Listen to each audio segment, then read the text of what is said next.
Price B to God. கர்த்தருடைய நாமம் மகிமைப்படுவதாக. எங்களை அதிகமாய் நேசிக்கிறீர்கள் அன்பின் பரம தகப்பனே, இந்த கிருபையான கர்த்தாவே, காலை வேளைக்காய் மக்கள் நாங்கள் நன்றி செலுத்துகிறோம்.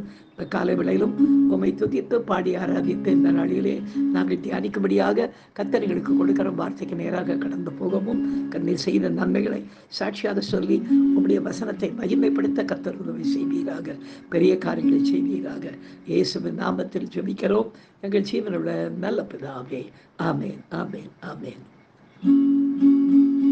மகிழ்வோம் மகிழ்வோம் தினமாக மகிழ்வோம், இயேசுராஜன் நம் சொந்தமாயினார்.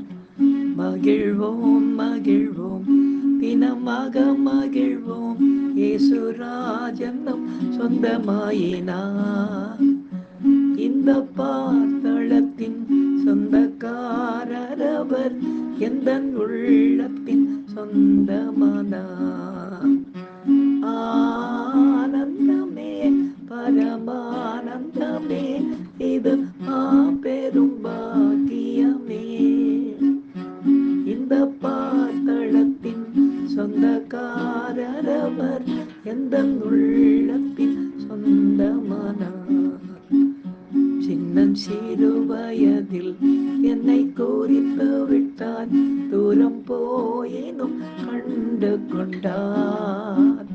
தமது ஜீவனை எனக்கும் அளித்து ஜீவன் பெற்றுக்கொள் என்றுரைத்தார். தமது ஜீவனை எனக்கும் அளித்து ஜீவன் பெற்றுக்கொள் என்றுரைத்தார். ஆனந்தமே பரமானந்தமே, இது மாபெரும் பாக்கியமே. இந்த பார்த்தளத்தின் சொந்தக்காரர் அவர், எந்த உள்ளத்தின் சொந்தமானார். இந்த பார்த்தளத்தின் சொந்தக்காரர் அவர், எந்த உள்ளத்தின் சொந்தமானார். எனக்கு அருமையானவர்களே, இந்த நாளிலே நாம் தியானிக்கும்படியாக கர்த்தர் நமக்கு கொடுக்கிற வார்த்தைக்கு நேராக நாம் கடந்து போவோம். எடுத்து வாசிக்கலாம். எபிரேயரின் புத்தகம் 11ஆம் அதிகாரம் 1ஆம் வசனத்தை நாம் வாசிக்க கேட்போம். விசுவாசமானது நம்பப்படுகிறவைகளின் உறுதியும் காணப்படாதவைகளின் நிச்சயமுமாய் இருக்கிறது என்று எழுதப்பட்டிருக்கிறது. பிரியமானவர்களே, நமது கண்கள் காண்கின்ற காரியங்களை நாம் மறுபடியும் நம்பவும், நமது காதுகளால் நாம் அடிக்கடி கேள்விப்படுகிற காரியங்களை குறித்து நாம் நிச்சயமாக இருக்கவும் நமக்கு அதிக சாட்சிகள் இன்னும் அதிகமாய் தேவையாயில்லை. அப்படித்தானே? நமது கண்களையும் நமது காதுகளையும் நாம் நம்பாமல் போய்விடுவோமா என்ன? ஆனால் பாருங்கள், கர்த்தர் நமக்காக சிந்தின இரத்தத்தை குறித்து நாம் கேள்விப்பட்டிருக்கிறோம். நம்முடைய கண்களால் அதை கண்டதில்லை. அதுபோல பரலோக ராஜ்யம் உண்டு என்பதையும் நாம் விசுவாசிக்கிறோம். இவை இரண்டையும் நமது கண்கள் கண்டதும் இல்லை. ஆனால் பரலோகம் உண்டுங்கிற நம்பிக்கை மீது விசுவாசமாக நிச்சயமாக நாம் இருக்கின்றோம். அங்கு போய் சேர அதற்குண்டான தேவ நீதிகளையும் நாம் நிறைவேற்றி கொண்டே இருக்கிறோம். கர்த்தரது பரிசுத்த இரத்தத்தால் கழுவப்பட்ட நீதிமான்களாக்கப்பட்டிருக்கிறோம் என்பதையும் நமது ஜீவிய மாற்றத்தால் நாம் ஒவ்வொரு நாளும் உணர்ந்து அதை விசுவாசித்து கொண்டிருக்கிறோம். ஆண்டவர் நமக்குள் துவைக்கின எத்தனை மேன்மையான விசுவாசம் அல்லவா இது! இதிலே சில நேரங்களிலே சத்துருவான ஒரு சின்ன சந்தேகத்தை கொண்டு வந்தாலும் கூட கர்த்தரே இறங்கி வந்து அதை நமக்கு தீர்த்து வைப்பார். இப்படியாய் என்னுடைய வாழ்க்கையிலே கர்த்தர் ஆரம்ப நாட்களிலே செய்த ஒரு நன்மையான காரியத்தை இன்றைக்கு சாட்சியாக கேட்போமா? கர்த்ததாமே இந்த சாட்சியின் மூலமாய் மகிமைப்படுவாராக. எனக்கு அருமையானவர்களே, பாரம்பரியமான ஒரு கத்தோலிக்க குடும்பத்திலே பிறந்த ஒரு மகனாக நான் வளர்ந்த போது சிலை வழிபாட்டுக்குள்ளே இருந்தேன் நான். அப்போது எங்கள் சர்ச் வாசலில் ஒரு பெரிய சிலுவை தொங்கி கொண்டிருக்கும். அது இயேசு கிறிஸ்து மரித்ததை போல ஒரு சிலையை நான் பார்த்து கொண்டிருப்பேன். அப்போ ஒரு சிலையாக அதை நான் பார்த்து கொண்டிருப்பேனே தவிர, அநேக நேரங்களிலே பைபிள் வைத்து கொண்டிருக்கிற கிறிஸ்தவர்கள் இந்த சிலைகளிலே விழுந்து வணங்கி கொண்டிருக்கிற கிறிஸ்தவர்களை பார்க்கும் பொழுது அவர்களுக்குள்ளே கிறிஸ்தவ ஜீவியத்தினுடைய ஆழமான காரியங்கள் இல்லாமல் சின்ன வயதிலே நான் பார்த்தபோது இயேசு கிறிஸ்து யாருக்காக மரித்தார்? உண்மையாகவே இந்த பரலோகம் இருக்கிறதா? உண்மையாகவே அவர் நமக்காக ரத்தம் சிந்தினாரா? அவர் சிந்தப்பட்ட அந்த ரத்தத்தினாலே உண்மையாகவே ஜனங்கள் கழுவப்பட்டார்களா என்ற ஒரு கேள்வி எல்லாம் எனக்கு சின்ன வயதிலே வந்து கொண்டே இருக்கும். இது இப்படியே வளர்ந்து வளர்ந்து நான் பெரியவனான பிற்பாடும் கூட, ஒரு வாலிப மகனாக வளர்ந்த பிற்பாடும் கூட ஆண்டவர் மீது ஒரு ஆழமான நம்பிக்கை வைக்க முடியாமல், பரலோகத்தை குறித்ததான ஒரு ஆழமான நிச்சயம் இல்லாதபடி நாம் நல்லவங்களாக வாழ்ந்தா பாவம், நம்ம பரலோகத்துக்கு போய்விடுவோம் அப்படின்ற எண்ணத்தோடவே நான் வாழ்ந்து கொண்டே இருந்தேன். பிற்பாடு ஆண்டோடைய பெரிதான கிருபையினாலே, தாயினுடைய கற்பத்திலே அவர் என்னை முன்குறித்ததினாலே ஏற்ற விலையிலே கர்த்தர் கிருபையாய் என்னை ரட்சித்தார். ரட்சித்த பிற்பாடும் கூட ஒரு பயங்கரமான காரியம் என்னவென்று பார்க்க பொழுது, உண்மையாகிய கர்த்தராக இயேசு கிறிஸ்து சிந்தின அந்த ரத்தம், அன்றைக்கு தானே சிந்தப்பட்ட ரத்தம், அது எப்படி இன்றைக்கு இருக்கிற ஜனங்களுடைய பாவத்தை கழுவும் என்ற ஒரு சந்தேகம் எனக்குள்ளே இருக்கும். சிலரத்தை இதை குறித்து நான் லேசாக விசாரிப்பேன். ஏன்னா எனக்கு பயம். ஏன்னா ஆண்டோட ரத்தத்தை குறித்து நம்ம விசாரிக்கும் போது நம்மளை ஒருவேளை பேய் பிசாசினி ஏதாவது சொல்லிவிடுவாங்கன்னு இப்படி இருந்து கொண்டே இருந்தபோது என்னுடைய போதகிடத்தை இது ஒரு நாள் ரொம்ப ஆழமாக நான் விசாரிக்க ஆரம்பித்தேன். அப்போ சொன்னார், நீ அதை நம்பணும்டா அப்படின்னு சொன்னார். என்ன நம்புறது? எப்படி நம்புறது?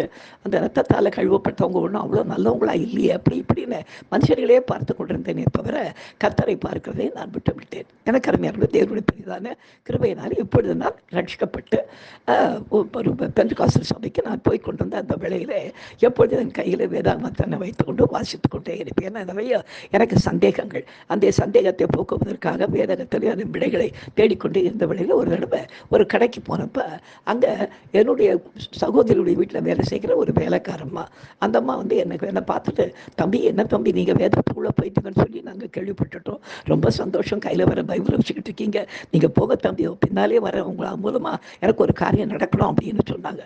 எனக்கு புரியுது என்னன்னு. சரி, நான் பாட்டு வந்துட்டேன், பயந்துக்கிட்டே வந்து இருந்தம்மா எதை தேடி வர போகிறாங்கன்னு. கொஞ்சம் நேரத்தில் அவங்க கையில் ஒரு குழந்தையை தூக்கி கொண்டு, அந்த குழந்தையினுடைய பேர் ஆண்டாள், அந்த அம்மா பேர் திரௌபதி, அந்த குழந்தையை தூக்கிட்டு நேராக என்கிட்ட வந்தாங்க. வீட்டுக்குள்ளே வந்த உடனே அந்த குழந்தை பயங்கரமாக கூச்சல் போட ஆரம்பிச்சது. அம்மா சொன்னாங்க, அப்பா இந்த குழந்தை கிட்டத்தட்ட ஒரு 15 நாளாக சாப்பிட மாட்டேன்னு ராத்திரியெல்லாம் கூச்சல் போடுது, பிசாசு பிடிச்சிருக்கு போகிறது அப்படின்னாங்க. எனக்கு இந்த பிசாசு பேய் ஓடுறதுலாம் எனக்கு அப்போ தெரியவும் தெரியாது. நான் அப்போ தான் ரட்சிக்கப்பட்ட ஆரம்ப நாட்கள். அந்த அம்மாவை பார்த்த, அம்மா எனக்கு என்னம்மா சொல்கிறீங்க நீங்கள் அப்படின்னு. இல்லை தம்பி, இந்த பைபிளை கையில் வச்சுக்கிட்டு இருக்கவங்க ஏசப்பா பேரை சொன்னால் பிசாசு ஓடுன்னு சொல்லுவாங்க, நீங்கள் ஆண்டவர்குள்ளே வந்துட்டீங்கன்னு சொல்லி நான் கேள்விப்பட்டேன், அதனால் தயவுசெய்து நீங்கள் ஒன்று பண்ணுங்கள், இந்த பிள்ளைக்கு இந்த பிசாசை ஓட்டுங்க அப்படின்னாங்க. எனக்கு ஒன்றும் புரியல.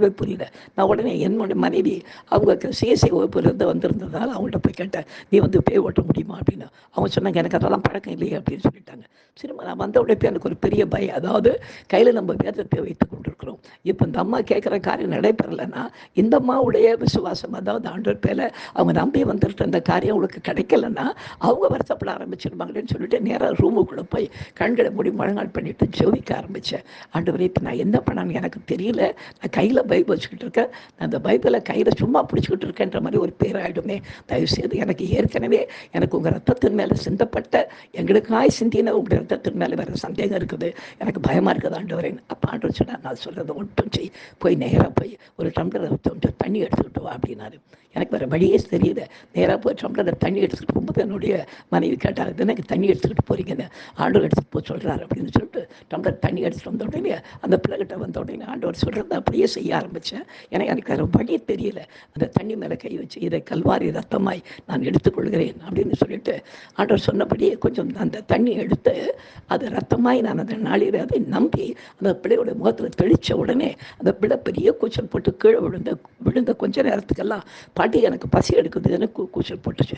உடனே அந்த அம்மா சொன்னாங்க, பாப்பா பிசாசு போயிடுச்சுப்பா, பிள்ளைக்கு பசிக்க ஆரம்பிச்சிருச்சு, கொஞ்சம் எதாவது சாப்பிட கொடுங்க அப்படின்னாங்க. உடனே இந்த பிள்ளைக்கு சாப்பிட்றதுக்கு சில காரியத்தை கொடுத்துட்டு அந்த அம்மாவை அனுப்பி வச்சுட்டு நான் ரூமில் போய் கேட்டேன் ஆண்டவர்கிட்ட, ஆண்டவர் என்ன காரியம் நடந்ததுன்னு. அப்போ ஆண்டவர் சொன்னார், என்ன தெளிச்ச மகனே அப்படின்னு கேட்டார். நான் சொன்னேன், நான் தண்ணி தெளிச்சேன் ஆண்டவர் அப்படின்னு. தண்ணி தெளிச்சா பிசாசு போயிருக்குமா அப்படின்னாரு. இல்லை தண்ணியை நான் வந்து ரத்தம்னு நம்பி தெளித்தது, அதுதான் மகனே விசுவாசம். நான் இதுக்காக இப்போ உனக்காக ரத்தம் சிந்தணுன்ற அவசியம் கிடையாது. நான் ஏற்கனவே ஒரே தரம் என்னை நான் பலியாகி நான் உங்களுக்கு நான் கொடுத்துட்டேன். அன்னைக்கு சிந்தப்பட்ட ரத்தத்தை இன்றைக்கி இருக்குதுன்னு சொல்லி நீ நம்பி அதை நீ எடுத்துக்கொள்ளும் பொழுது இன்றைக்கும் அந்த ரத்தத்தால் உண்டாகிற எல்லா நன்மைகளும் விடுதலைகளும் பலன்களும் நிச்சயமாய் கிடைக்கும் உனக்கு. அந்த நாளிலே கர்த்தர் எனக்கு தெளிவுபடுத்தினார். அன்றையிலிருந்து இன்றைய தினம் வரையிலே தேவனுடைய பெரிதான கிருபையினாலே கர்த்தர் அநேகருக்கு அவருடைய விடுதலை கர்த்தர் கொடுத்து வருகிறது இன்றைக்கு நான் கண்டு வருகிறேன். கர்த்தருடைய நாமம் மாத்திரம் இந்த சாட்சியின் மூலமாய் மகிமைப்படுவதாக. நாம் ஜெபிக்கலாம். எங்களை அதிகமாய் நேசிக்கிறீர்கள் அன்பின் பரம தகப்பனே, இந்த கிருபையான விளைக்காய் மக்கள் நாங்கள் நன்றி செலுத்துகிறோம், மகிமைப்படுத்துகிறோம் தகப்பனே. அப்பா, எங்களுக்கு சந்தேகங்கள் எல்லாவற்றையும் தீர்க்கிற தேவன் நீரையா. கர்த்தாவே, இப்படியா இந்த நாளில் நீர் செய்த நன்மைக்காய் உமக்கு நன்றி தகப்பனே. எங்களுக்காக கல்வாரியிலே நீர் சிந்தின அர்த்தம் இன்றைக்கும் ஜீவனுள்ளதாக இருக்கிறதற்காய் மக்கள் நன்றி செலுத்துகிறோம் ராஜா. அதன் மூலமாய் நாங்கள் இன்றைக்கும் விடுதலை பெறுகிறதற்காய் மக்கள் நன்றி. தொடர்ந்து எங்களை நடத்தும் உடைய நாமத்தை மைப்படுத்திக் கொள்ளும். இயேசுவின் நாமத்தில் ஜெபிக்கிறோம் எங்கள் ஜீவனுள்ள நல்ல பிதாவே, ஆமென். என் ஆத்துமாவே கர்த்தரை ஸ்தோத்திரி, என் முழு உள்ளமே பரிசுத்த நாமத்தை ஸ்தோத்திரி. என் ஆத்துமாவே கர்த்தரை ஸ்தோத்திரி, அவர் செய்த சகல உபகாரங்களையும் மறவாதே.